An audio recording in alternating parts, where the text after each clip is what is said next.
पहला लक्षण बताया तितिक्षवः, वो महान सहनशील महात्मा होते हैं। चाहे कोई कितना अपमान करे, निंदा करे या कितना सम्मान कर ले, प्रशंसा कर ले, उनके हृदय में कोई हलचल नहीं होगी। दोनों को सहना चाहिए। मान प्रतिष्ठा हर्ष में गर्व रूप हलचल होती है, अपमान निंदा तिरस्कार में शोक रूप हलचल होती है, पर महात्मा के हृदय में नहीं होगी। जो हृदयेश्वर प्रभु के चरणारविंद के चिंतन में निरंतर रत है, तो कोई बहुत सम्मान करे तो कोई फर्क नहीं पड़ता, अपमान करे तो कोई फर्क नहीं पड़ता। जो बहुमान करे को मेरो कि बहुमानत ना ही बढ़ाई, और जो अपमान करे को केहू कि अपमान नहीं लगुताई। सेवक जी महाराज, यदि मान में हर्ष और गर्व हो रहा है, अपमान में शोक और दुख हो रहा है, तो साधक हो सकता है, अभी महात्मा नहीं हुआ, अभी वो साधु नहीं हुआ।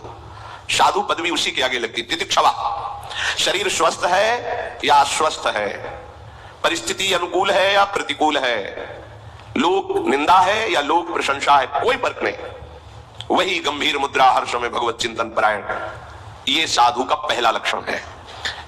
सदगुरुदेव भगवान एक दिन कृपा करके कहा कि साधु वही जिसकी दिनचर्या में फर्क ना पड़े। जिस मिनट, जिस सेकंड, जिस क्षण जो हो दिनचर्या गुरु ने दी है, वही दिनचर्या बहुत काल तक बिना बाधा के चलनी चाहिए। अगर शरीर ऐसी अवस्था में आ जाता है कि उठ ही नहीं पा रहे हैं, तो मन से वो दिनचर्या चलनी चाहिए। दिनचर्या में फर्क नहीं पड़ना चाहिए। और स्वयं केवल कहना ही नहीं, जब से गुरुदेव भगवान के दर्शन हुए तब से आज तक वही रहनी वही दिनचर्या, वही रहनी वही दिनचर्या। आप में स्वयं में बाहरी परिवर्तन नहीं, आपका स्वयं वही रहनी वही दिनचर्या। आप ठीक कोई उत्सव हो तो अलग बात नहीं, आप टाइम मिला लीजिए, ठीक टाइम से आरती, ठीक टाइम से सेवा। अब तो सबके सामने करते, पहले तो किसी को दर्शन ही नहीं होने देते थे अपनी श्री जी के, अब तो कृपा करके बरस रहे हैं। प्रत्येक साधु की एक दिनचर्या। काशी में जब घाटों में थे तो कितने ऐसे महात्मा थे, वही हमारी घड़ी थे, जो आकर के नमः पार्वती पते हार हार महा, बस समझ 2 बज गए। कितने ऐसे महात्मा थे जो 2 बजे नित्य नियम से गंगा जी के समीप आ जाना, वही घड़ी थे, उन्हीं को देख के होता था कि अब 2 बज गए। कभी ऐसा नहीं विलंब, एक राइट टाइम। ये वही चल सकता है जो साधु है। ये अलार्म की घंटी से जगना, दूसरा तुम्हें जगाए जाके, कैसे साधक हो?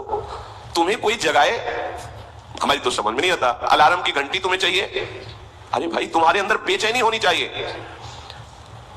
प्रारंभ में जब गायत्री अनुष्ठान पुरस्चरण चल रहा था, 15 मिनट के लिए लेटते थे तो लगता था कितना समय हो गया, तब 15 मिनट, घड़ी बंद है क्या? कई बार उठा के छोटी वाली जो देखना, 15, ऐसा लगता था 15 मिनट में बहुत सो लिए, कहीं ज्यादा समय तो नहीं हो। व्याकुलता, बेचैनी, अत्यधिक भगवत प्राप्ति की उत्कंठा, ये तुम्हें चैन से सोने देगी? नारायण हरिभजन में 5 न सुहाग, विषय भोग, निद्रा, हंसी, जगत प्रीति, बहु बात, ये सब प्रपंची लोगों का काम है। साधक को किसी अलार्म की जरूरत, किसी के जगाने की जरूरत, थोड़ा विश्राम किया, बैठ करके मंत्राकार वृत्ति, जब सब सो रहे हैं तब जगा हुआ मंत्र जप रहा है, नाम कीर्तन कर रहा है, प्रभु के रूप के ध्यान में डूबा हुआ है, तो हृदय जब प्रभु में लगा होगा तब ये क्षमता होगी। पूज्य श्री सीताराम ओंकारनाथ जी महाराज ऋषिकेश में, भाई जी बहुत बीमार थे, ऋषिकेश गए भाई जी से मिलने के लिए, तो सबने निवेदन कर दिया कि भाई जी तो अब नहीं मिल पाएंगे क्योंकि बहुत बीमार है, रजाइयां ऊपर शरीर में उड़ी, शरीर कांप रहा है, बुखार और भी कष्ट थे। तो उनका एक बार आप कह तो दीजिए जाकर के, क्योंकि ये भी महापुरुष, बड़े नाम प्रेमी अद्भुत महापुरुष सीताराम ओंकारनाथ जी महाराज, नाम के अनन्य प्रेमी, और भाई जी भी नाम के परम प्रेमी।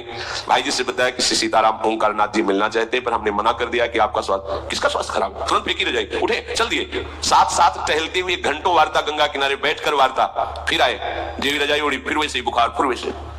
साधु को कोई कष्ट परास्त कर दे, ऐसा कष्ट ही नहीं बना आज तक सृष्टि में, क्योंकि उनके हृदय में काल को भी शासन में लेने वाला भगवान नाम चल रहा है, इसीलिए कोई भी दुख सुख उनको परास्त नहीं कर पाता। उनको क्या, आप भी उसी नाम को हृदय में रखिए, फिर आप चमत्कार देखिए। अगर नाम चल रहा है, इसमें खुली बात है, और हृदय आश्रित है, तो कोई भी कष्ट परास्त नहीं कर सकता। भयानक से भयानक कष्टों का समय आया है, पर उस समय भी एक हृदय में ऐसा स्थान था जहां आनंद बरस रहा था। लौट के चुपचाप स्थान गुफा में बैठ जाओ, बाहर आग लगी लगने दो, हृदय आनंदित रहता। अगर आप हृदय को हृदयेश्वर प्रभु के चरणों में समर्पित नहीं किए, तो ये विकार ऐसे नहीं है कि तुम्हें बख्श दें। शरीर में जहां चोट लगी, पीड़ा हुई, मन वहीं लगेगा, मन वहीं लगा, परेशान हो गए आप। मन लगा है प्रिया प्रीतम में, शरीर सड़ रहा है, तो कोई फर्क नहीं। ऐसे साधु जो तितिक्षवः, ये केवल भगवत आश्रय से होता है, भगवत भजन से होता है, दूसरी इसमें कोई सिद्धि काम नहीं करेगी। ये सिद्धि आनी चाहिए, चाहे कोई गाली दे अपमान दे, चाहे अब जो हो, अब तो हरि चिंतन छूटने वाला नहीं। लागी लगन छूटे नहीं, जीव चोच बर जाए, मीठो कहा अंगार में जो चकोर चबाए।